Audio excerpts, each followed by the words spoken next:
네, 그 1인 크리에이터 버기입니다. 오늘 소개해드릴 파충류는 바로 인기가 굉장히 많죠? 여러분들도 잘 알고 있을 법한 크레스티드 게코라는 생물인데요. 우선 이 크레스티드 게코는 벽에 붙을 수 있는 부치류 게코예요.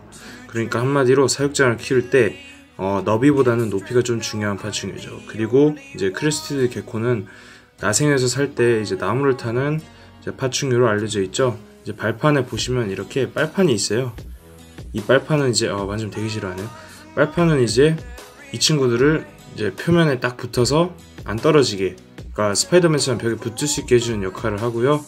크레스티드 게코 이름을 보면은 왜 크레스티드 게코냐면, 크레스티드라는 게 이제 닭뼈이라는 뜻인데, 여기 보면 속눈썹이랑 이제 머리 그리고 몸 이제를 둘러서 닭뼈 같은 게 나 있죠. 이런 거를 이제 통해서 크레스티드 게코라는 이름이 붙게 된 거고요. 자, 크레스티드 게코를 보통 사람들이 첫 번째 파충류로 입문하는 걸 추천하는 이유는 우선 굉장히 순해요. 한마디로 파충류를 다루기가 굉장히 간단해요. 이 크레스티드 게코는 굉장히 순하고 이 호기심이 많다 보니까 이제 처음에 사람들이 키울 때 조금 재미가 없어 보여도 점점 키우다 보면 좀 재미가 쏠쏠해지는 그런 면이 있거든요. 그리고 이제 크레스티드 게코 하면은 이제 보통 먹이는 세 가지로 분류돼요. 앞선 영상에서 설명했듯이 레오파드 게코랑 비슷한데요. 귀뚜라미도 있고 미럼도 있고 그리고 사료도 있어요. 사료는 슈퍼푸드 같은 걸 의미하고요. 이제 미럼 같은 경우는 추천드리는 거는 미럼이 껍데기가 좀 질겨요. 그래서 애들이 이제 소화하기가 좀 어려울 수도 있어요. 특히 베이비나 이런 경우는 소화하기 어려울 수 있어서 머리를 꼭 따주셔야 되고요. 가능하면 내장만 먹이는 것도 추천드리고, 귀뚜라미는 그냥 먹이셔도 돼요. 귀뚜라미는 이제 이 친구들이 먹이 반응이 굉장히 좋을 거예요. 앞선 영상에서 말씀드렸다시피 이제 많이 움직이니까 애들이 되게 좋아하고요.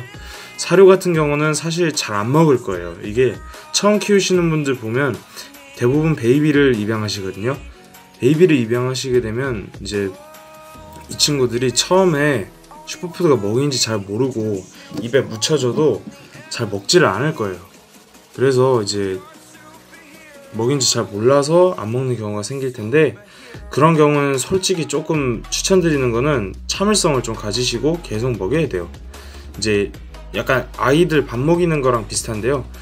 아이들도 이제 처음에 밥 안 먹을 때 부모들이 되게 참고 많이 노력을 하면서 먹이거든요. 그러다 보면 이제 먹게 되는 거죠.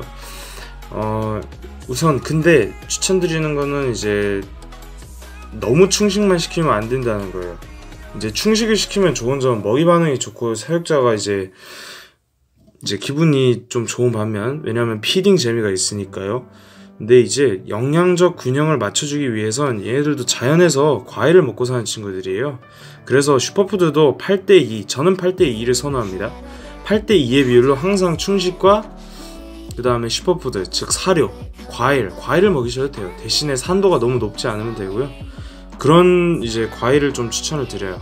그렇게 먹이시면 되고요. 사실 사육은 제가 보여드릴게요. 사육은 이러한 통에서 하시면 됩니다. 자, 보시면 이러한 통에서 하실 수가 있어요. 이거는 이제 사실 정식적으로 뭐 엑소테라 제품이거나 그런 건 아니고요. 중국산 제품이긴 한데, 이런 통이 사실 크레스티드 게코 베이비를 키우기엔 가장 적합해요. 왜냐하면 이 통이 청소도 편하고, 우선은 통이 좀 높아요. 지금 보시면 위에 부분은 정사각형으로 이런데 이제 직육면체로 높이가 좀 높은 직육면체예요. 그래서 이 친구들을 이제 유목을 걸어주거나 이제 코르크 튜브 보드를 걸어줄 때 어이구 아프겠다 걸어줄 때 이제 편하게 이제 지낼 수가 있고요. 무엇보다 쾌적해요. 이제 똥 같은 경우는 이제 바닥이나 이런 곳에다가 배변을 보면 그냥 바로 치워주시면 돼요. 그러면 굉장히 간단하고 수분도 유지하기가 굉장히 편해요.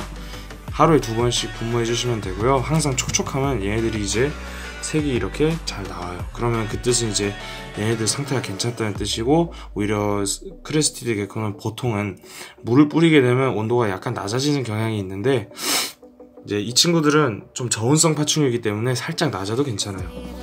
자, 이 정도면 된 것 같고 사육장 치워주고 다시 크레를 소개해드리도록 할게요. 우선 이 친구들을 보면 어이고 베이비라서 굉장히 뿔뿔거려요. 이제 베이비 같은 경우는 살짝 민감할 수 있어요, 사람 손에. 이제 그래서 핸들링 같은 경우는 사실 많이 하시는 걸 추천드리지는 않아요. 근데 이제 자기가 이런 식으로 팔을 타넘도록 유도하는 거는 이제 이 친구들한테는 굉장히 건강한 거고요.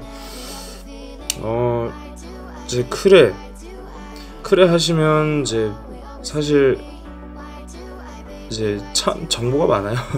사실 별로 말씀드릴 건 없어요. 그냥 크레는 사용 난이도도 쉽고 해서 그냥 제가 알려드린 것만 해도 키우기는 굉장히 쉬울 거예요. 근데 단지 여름철에 선풍기나 에어컨은 꼭 켜주셔야 돼요. 왜냐면 이 친구들이 온도가 26도나 27도 이상으로 올라가면 굉장히 힘들어해요. 그래서 이제 그 점은 좀 유의해 주시고, 이제 이 친구들은 야행성이라서 UVB 같은 건 필요 없어요. 저온성이다 보니까 이제 스팟도 필요 없고요. 그냥 저렇게 키워주시면 됩니다. 네, 이 정도면 충분한 것 같고요. 오늘 영상도 여기서 마치도록 하겠습니다. 감사합니다. 1인 크리에이터 버기였어요.